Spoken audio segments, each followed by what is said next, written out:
Today we're going to be reviewing the Evercross 10Z EV10Z scooter. This is a scooter with a 500 watt rear mounted motor. It's a 500 watt peak motor. The motor's back here as compared to most other scooters that I've tested that have the motor in the front. Having the motor in the rear is actually interesting. I've never ridden a scooter with a motor in the rear before. This is the first time I've done it. And,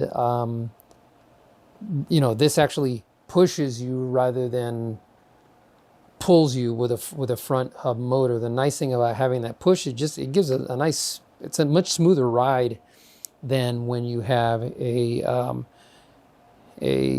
front hub motor on these scooters. As you see, it is a folding scooter. It is, you know, all metal, solid metal build. The weld points are very strong. It doesn't come with all these accessories here. I'll give you a close-up in a second. I've added some stuff, but you know, it does have the front brake, and this once again is another something new that I haven't seen on most scooters. Is this uses drum brakes in the front. It doesn't use a disc brake like you would see on normal commuter scooters. So the drum brakes are nice because the stopping power is more smooth and even than it is on the disc brakes. The problem is that it doesn't have as much stopping power as scooters with disc brakes. So I found that, you know, I have to give myself a little bit more distance to stop with this scooter, even though it is smoother. It's going to stop. It's going to take more time to stop, more distance to stop, which you can get yourself into trouble if you're going kind of fast. This scooter also has a top speed of 19 miles per hour. Most commuter consumer scooters have a top speed of 15 miles per hour. So it's nice to have the additional 4 miles per hour. And you wouldn't think, hey, you know, it's only 4 miles per hour. But that 4 miles per hour actually makes a difference. I really enjoy riding this scooter. This is probably the most enjoyable scooter ride that I've had in all the other scooters that I've tested that only peak out at 15 miles per hour. So that additional 4 miles per hour is nice. You have to unlock it though. By default, the max speed is about 15 miles per hour. And to unlock the additional 4, when you turn it on, you're going to press the power button 7 times within 5 seconds. And then that will unlock the mileage and it'll set it at 19 miles per hour. I know that several reviewers have said that they didn't work for them. I didn't have a problem setting it the first time I tried it. So it's pretty easy to set up. I mean, when it comes in the box, all you have to do is just install this top component here, the handlebars, and that's it. You know, pretty much you're going to put in these 6 screws. There's 2 on each side, on the 3 sides, and that's it. It does have, let's see here, let me get some close-ups here.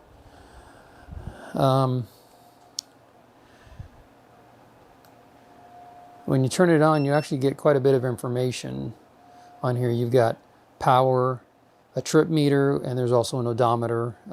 You can hit the power button 6 times and then change it between trip and the full ride odometer. All these functions can also be set in the application as well too. You've got your speed modes, eco, pedestrian drive, and sport. And this is actually one of the things that I find really annoying about this scooter. There is no way that I have found to get it out of eco mode using the power button. You have to use the app to change the speed setting. You can change whether it's cruise control's on or off. You can change your trip meter. You can change, you know, pretty much every other setting on this scooter. But the one setting, which to me is the most important setting, is the speed setting. You can't change on the console. You have to do it inside of the app. So I've actually sent an email to the manufacturer to find out if there's some, you know, magical button key press that you can do to actually set that setting. But so far, I haven't found a way to do it. You know, if any of you have a way to do it, by all means, put it in the comments. Tell us all how to do it, because I haven't been able to figure out how to get it to work. It also comes with a nice bell. This is actually a nice bell compared to other ones that have been pre-installed on scooters. That one actually is nice and loud, but it is a nice clean sound to it. There's your brake. When you hit the brakes, you see that the brake lights flash. A double tap turns on the headlight, which is actually, pretty decent, pretty bright headlight. I actually installed these additional lights that, give you additional. This one gives you it's much brighter than the built-in headlight, and the spread pattern is much wider, and then a nice red light just for additional, blinking security as you're driving near vehicles and whatnot, or pedestrians. You want to make sure they can see you coming. I also added a cup holder to it, so obviously those things don't come with it. I also added this electronic horn and alarm, which also doesn't come with it. So, but you've got a little bit of space here to add stuff. Not as much space as other scooters that I have tested, but you're not typically adding the kitchen sink to a scooter, right? The only thing that I'm probably going to add to it is just going to be a phone mount right here. So I can put my phone on it, because unfortunately I have to have the phone connected in order to change the speed setting. I'm hoping the manufacturer will come back and tell me, nah, you don't have to do that. You just do some kind of combination press on here and you can set it. But anyway, they don't have it in the manual, so it's not listed in the manual. It's got a nice locking mechanism. When you bring up the bar here, you basically just push this guy in. So you got this little pin, it goes in there and it locks into place. The only problem that I've seen with this particular scooter is that when you want to drop this bar, like any other scooter, right, you have to press this sign and pull this back. There's not a whole lot of lip on this here. So actually pulling it, if you've got weak hands, you may not be able to do it one-handed. I mean, I've been doing it for some time now, so I know how to do it. But when I first got the scooter, I was like, man, I can't get this thing to release. I couldn't, because there's like no lip here. So, you may have to fiddle with it and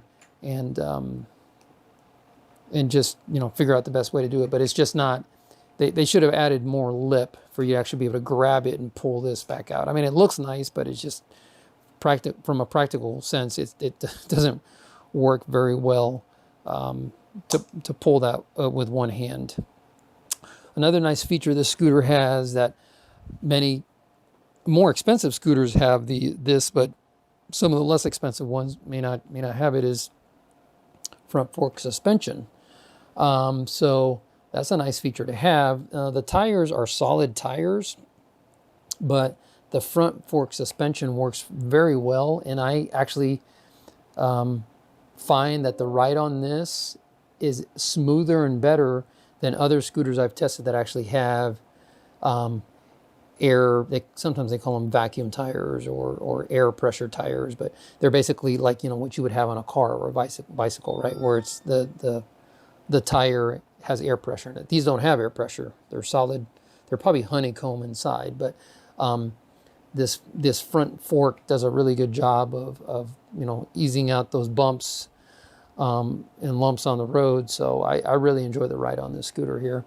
And these are the disc brakes. The drum brakes, contained in here, so you can't actually see them, but this is what helps stop the scooter. When you depress the brake here, it's going to engage the front drum, and then you see how there's a cable coming out right here. It's going into the console. That's actually also engaging the electronic brake in the rear hub. So like most higher end commuter scooters, you're going to get the dual braking system, electronic braking system in the front or the back, depending on where the hub is, and then a drum or disc brake system. So that's good. The platform is nice and wide, nice thick rubber coating on there. They got their logo. So, you know, it's a good build all around. I mean, look at these weld points on here. These weld points are very strong, good quality weld points. You know, this scooter is built to last. And I showed you the brake light. When you turn on the headlight, it also comes on. So that's a nice feature. And then you've got your charge port here. So can we see that? Let's see. Yep, there's our charge port. So it comes with a 36 volt charging system. So it took about almost 6 hours to fully charge it from 5% to 100%. You got your mud flaps. You know, these are plastics, so you can't really stand on these. It's not like some other scooters that have just a resistance brake where you actually press down on this rear part and it just kind of rides the wheel and slows it. No, this is just, it's literally a mud flap. So, you know, don't step on that unless you want to break it. And the front one is plastic as well. You won't be stepping on that either. Trying to think if there's anything else on here. No, that's pretty much it. The application is pretty simple to use. You'll see it when you download it. There's a QR code in the manual for the scooter, and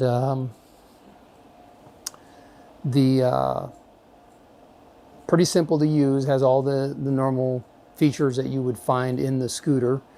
And trying to get a shot of the scooter here while I'm talking. Yeah, that's not going to happen. Okay. Anyway, you see my multi-screen rig back there. The app, like I said, is pretty simple to use, and it covers all the functionality. Like I said, the only gotcha with this scooter is that you have to use the app for the speed setting, which, you know, I really am hoping the manufacturer says, no, here, you know, there's another way to do it. So, all right, well, I hope you found this review helpful and helps you make an informed decision in your scooter buying search, and we'll see you at the next review.